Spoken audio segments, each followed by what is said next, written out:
ఈ రోజు మన ఉండి నియోజకవర్గంలో కీలకమైన నేత లాస్ట్ 2 టైమ్స్ ఆయన ఎమ్మెల్యేగా చేశారు.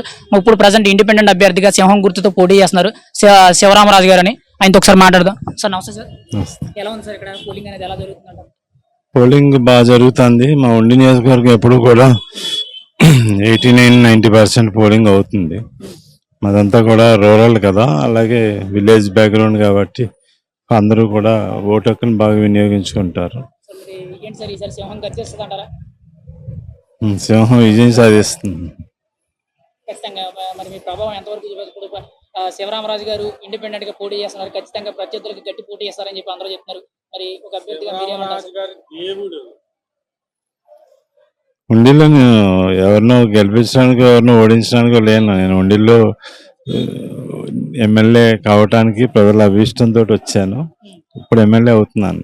ప్రజలు గెలిపిస్తున్నారు. జూన్ 4వ తారీఖు దాటిన తర్వాత ప్రమాణ స్వీకారం ఖచ్చితంగా ప్రజలు గెలిపిస్తున్నారు, గెలుస్తున్నాను. గెలుస్తాను ఖచ్చితంగా. మంచి మెజార్టీతో గెలుస్తున్నాను. నెక్స్ట్ గురించి ఇప్పటి నుంచి ఎందుకు, గెలుస్తున్నామో ప్రజల అభిష్టం ప్రకారం నడుచుకుంటాను. యాక్చువల్ నేను 4వసారి కావాల్సిన దురదృష్టం కొద్దీ ఆదేశంతో అప్పుడు ఎంపీ కింద వెళ్ళాను.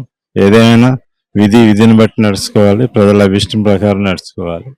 ప్రజలు నేను 5 ఏళ్ళు లేకపోవడంతో నేను చేసిన విధానం పనితనం ప్రజలకి కోరుకుంటున్నారు.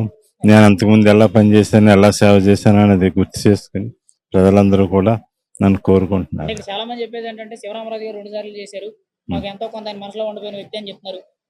కొంతమంది అభిమానులే కానీ లేకపోతే మీ కార్యకర్తలే కానీ ఎవరైనా కానీ మీరంటూ ఒక మార్క్ వేసుకున్నారు, ప్రజల గుండెల్లో కొంతవరకు మార్క్ వేసుకున్నారు అంటారు. మరి ఈసారి మీ ప్రభావం అనేది ఖచ్చితంగా ఈ పక్క సైకిల్ కి ఆ పక్క ఫ్యాన్ కి మధ్య మీరు గట్టిగా సింహాన్ని గర్జిస్తారు అన్నట్టు చాలా మంది చెప్తున్నారు. ఫైనల్ గా మీరు ఒక్క మాట ఎంత మెజార్టీతో గెలుస్తారు?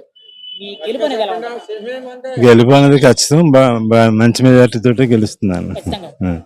Thank you.